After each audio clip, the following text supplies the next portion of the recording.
33 alumnos. Increíble. 163 alumnos. Tremendo. Bueno, espero que todos lleguen al final los 163.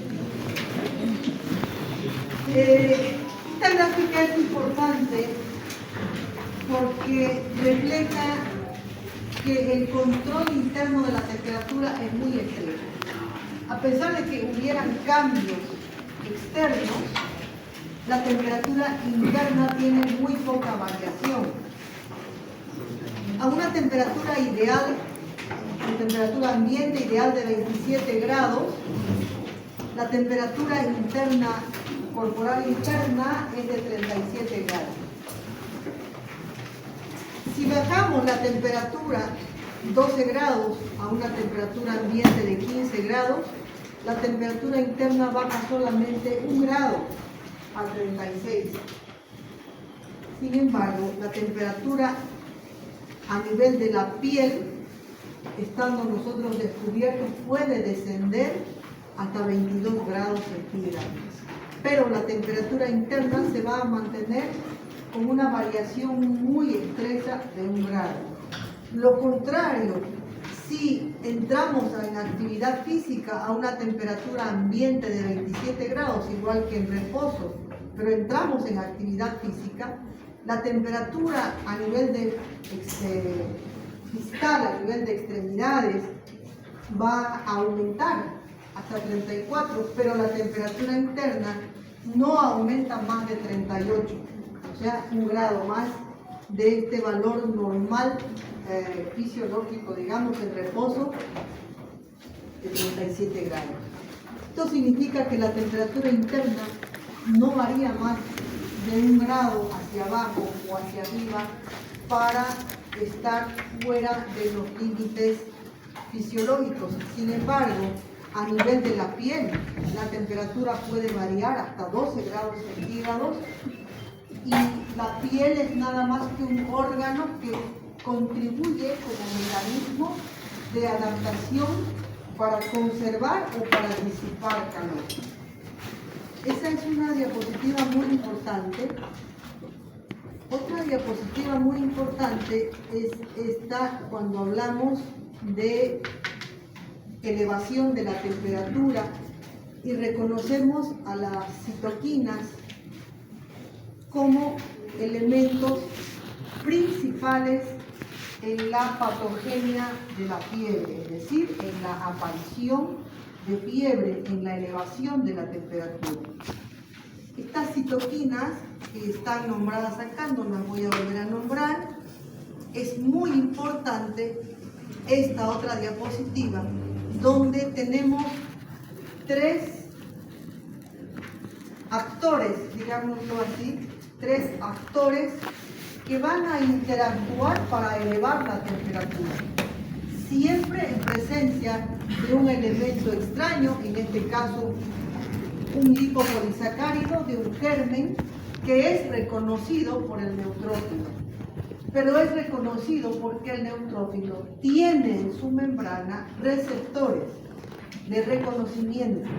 Esos receptores van a reconocer sustancias extrañas y a partir de ahí se da lugar a este proceso de reconocimiento y procesamiento de esa señal que ha sido captada por ese receptor, identificando una sustancia extraña.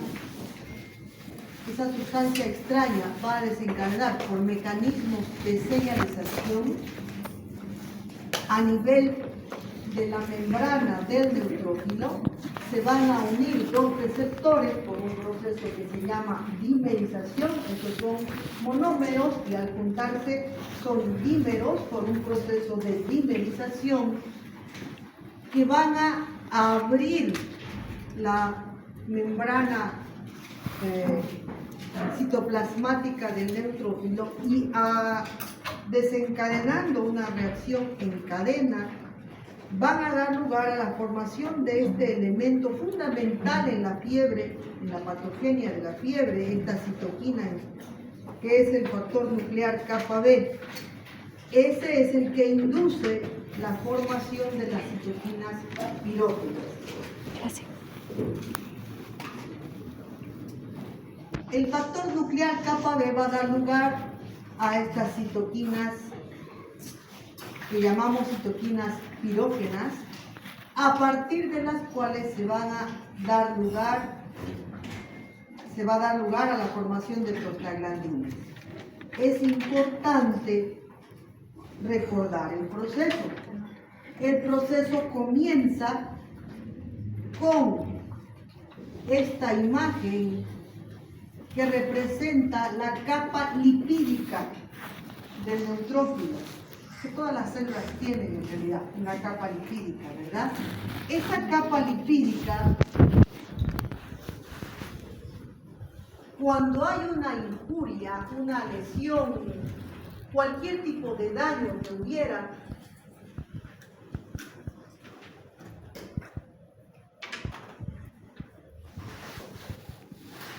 a través de los receptores de membrana, se activa a través de una enzima que se llama fosfolipasa A2, que activa a un componente fundamental de la membrana plasmática que se llama ácido araquidónico. Ese ácido araquidónico sufre un proceso que se llama oxidación. Y a través de la oxidación del ácido araquidónico se va a dar lugar a la formación de dos enzimas, la lipoxigenasa y la ciclooxigenasa. De la lipoxigenasa van a derivar los leucotrienos y las lipoxinas. Estos son también mediadores inflamatorios. Y de la ciclooxigenasa es fundamental que lo entiendan, que de la ciclooxigenasa se forman prostaciclina, se forman tromboxanos y se forman ¿qué? Prostaglandinas. Pregunta, ¿de quién derivan las prostaglandinas? De la ciclooxigenasa. De la ciclooxigenasa. ¿De quién deriva la ciclooxigenasa? De un proceso de oxidación ¿de quién? Del ácido araquidónico. ¿A partir de la activación de quién? De la fosfolipasa A2, que se activa por o ante la presencia de una injuria, cualquier evento que lesione la membrana citoplasmática y la capa lipídica de esa membrana, va a dar lugar a un proceso que va a formar varias sustancias mediadoras de la inflamación, pero en este momento estamos hablando de control de la temperatura y fiebre, principalmente de prostaglandinas. De esas prostaglandinas es importante recordar que tenemos dos ciclooxigenasas, una que está constantemente y hace parte de varios grupos celulares, principalmente a nivel gástrico, a nivel vascular y a nivel renal, y otra que es inducida ante la presencia de una lesión, que es la ciclooxigenasa 2. Por eso se llama la forma constitutiva, que es la que está permanentemente, y la forma inducible, que es la que regula la inflamación. De aquí se forman diferentes tipos de prostaglandinas, pero no todas son responsables de desencadenar respuesta febril. Existe una sola prostaglandina que es la encargada o la que desencadena respuesta febril, donde en el hipotálamo, en el centro termorregulador del hipotálamo, llega la prostaglandina que se llama prostaglandina E2. Y así como hay varias prostaglandinas, en este caso, la prostaglandina E2 va a ir a unirse a diferentes receptores. La prostaglandina que se une al receptor EP3 es esa la que llega a penetrar hasta las células del centro termorregulador, variando el termostato a ese nivel y dando lugar a la respuesta febril. Eso es importante que lo recuerden, y hemos hablado ya de todo lo que es inherente a la fiebre, los diferentes tipos de fiebre que tienen que ver como signo patognomónico o asociado a alguna enfermedad en particular, y hemos visto también la relación que existe entre la elevación de la temperatura y la respuesta generalizada que condiciona la elevación de la temperatura. Esta elevación de la temperatura a veces, la mayoría de las veces, es diagnosticado el origen, la etiología de por qué el paciente está con fiebre. Pero existe un porcentaje de pacientes, hasta un 40% de personas, en los cuales no es posible identificar la causa de la fiebre, y entonces llamamos fiebre de origen desconocido cuando cumplimos con estos criterios: que la fiebre dure por lo menos 3 semanas, que se compruebe la fiebre, la elevación de la temperatura por encima de 38.3 en varias ocasiones, y que después de haber sometido al paciente a diferentes pruebas, cultivos, etcétera, no se llegue al diagnóstico. Ese constituye un cuadro clínico que se llama fiebre de origen desconocido. Habrá que seguir investigando, observando. Muchos de estos pacientes tienen neoplasias, muchos de estos pacientes tienen infecciones ocultas, enfermedades del colágeno y otros cuadros más raros que hay que investigar. Lo contrario a la elevación de la temperatura que llamamos fiebre se llama hipotermia. Y cuando decimos que existe un estado de hipotermia, cuando la temperatura corporal central está por debajo de los 35 grados centígrados. Ahí decimos que el paciente está con hipotermia. ¿Se muere uno de hipotermia? Se muere uno de hipotermia.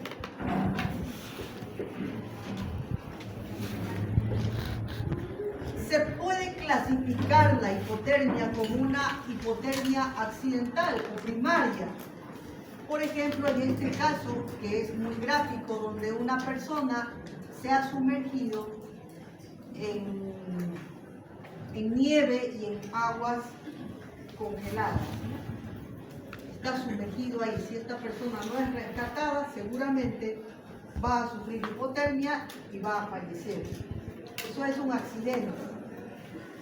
Pero también puede haber causas secundarias, como por ejemplo, muy representativa,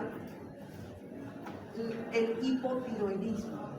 Dentro de las hormonas que regulan la temperatura, hemos visto que una de ellas es la hormona tiroidea. Entonces, habiendo un déficit de hormona tiroidea, hay una mala regulación de la temperatura y tiende a la hipotermia. En el extremo del hipotiroidismo, que se llama coma mixedematoso, ese es el nombre que recibe el extremo del hipotiroidismo, coma mixedematoso, el paciente tiene un descenso de la temperatura por debajo de los 35 grados, y eso van a ver cómo trae diferentes consecuencias que determinan el fallecimiento del paciente. Pero además diferentes drogas, como por ejemplo los antidepresivos, antipsicóticos. ¿Alguien puede nombrarme un antidepresivo? El alcohol. ¿Perdón? El alcohol. ¿El alcohol? El alcohol no es antidepresivo. La fluoxetina, por ejemplo, no la amitriptilina, no la amitriptilina, la fluoxetina, duloxetina, venlafaxina, todos esos son antidepresivos. Unos son inhibidores tricíclicos, otros son inhibidores de la monoaminoxidasa, ¿no? Antipsicóticos, ¿qué diferencia hay entre antidepresivos y antipsicóticos? Están llevando farmacología, ¿no? ¿Han llevado farmacología? No. Esto no, nada que ver. Pero deben saber. Todavía no llegamos a ese tema. ¿No?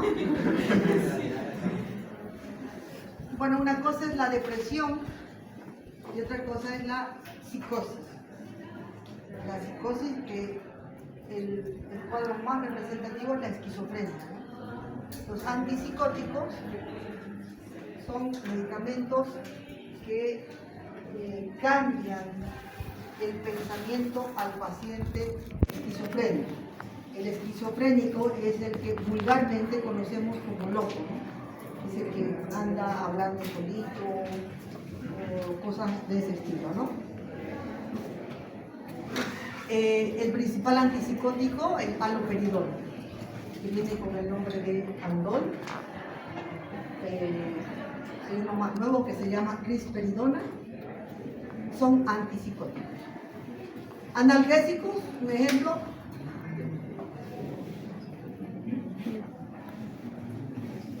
dipirona, paracetamol.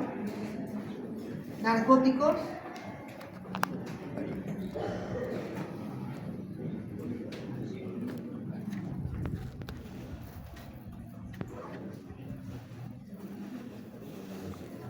el alcohol.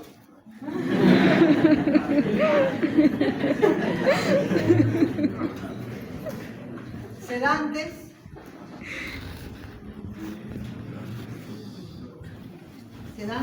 o ansiolíticos, ¿no? Toda la familia de los derivados de la benzodiazepina. Beta bloqueantes,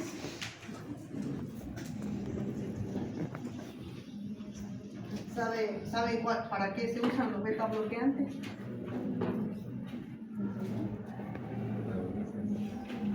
La presión arterial. Para la presión arterial, sí, exacto. Para control de la presión arterial, pero también son cronotrópicos negativos, ¿no? ¿Saben qué es cronotropismo, verdad? El corazón tiene... ¿Cuáles son las características fisiológicas del corazón? Del sistema de conducción, cronotropismo, vagotropismo. ¿Qué más?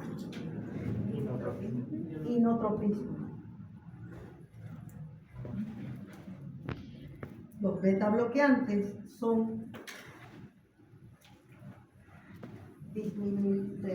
disminuyen la frecuencia cardíaca, quiere decir que son cronotrópicos negativos.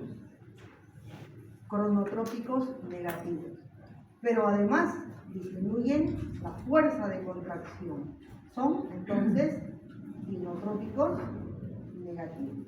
Eso lo van a aprender. Pero nada más para que sepamos. La clonidina, que también es un antihipertensivo. La meperidina, neurolépticos, anestésicos generales y el etanol.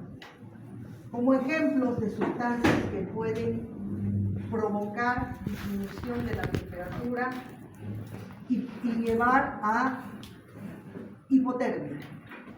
También traumas mecánicos, ¿no? Traumas como traumatismo craneoencefálico. ¿Qué es lo que produce la disminución de la temperatura? La disminución de la temperatura también, de acuerdo a la intensidad de la disminución de la temperatura, va a ir provocando diferentes cambios en la homeostasis corporal. Una disminución leve de la temperatura hasta los 32 grados centígrados aumenta el requerimiento de oxígeno. Aumenta el requerimiento de oxígeno por un incremento en el consumo. Es decir, en la hipotermia hay una disminución de la velocidad del circuito circulatorio, y como hay una disminución de la velocidad, hay una mayor tasa de extracción periférica de oxígeno, habiendo entonces una disminución del oxígeno circulante. Además, hay una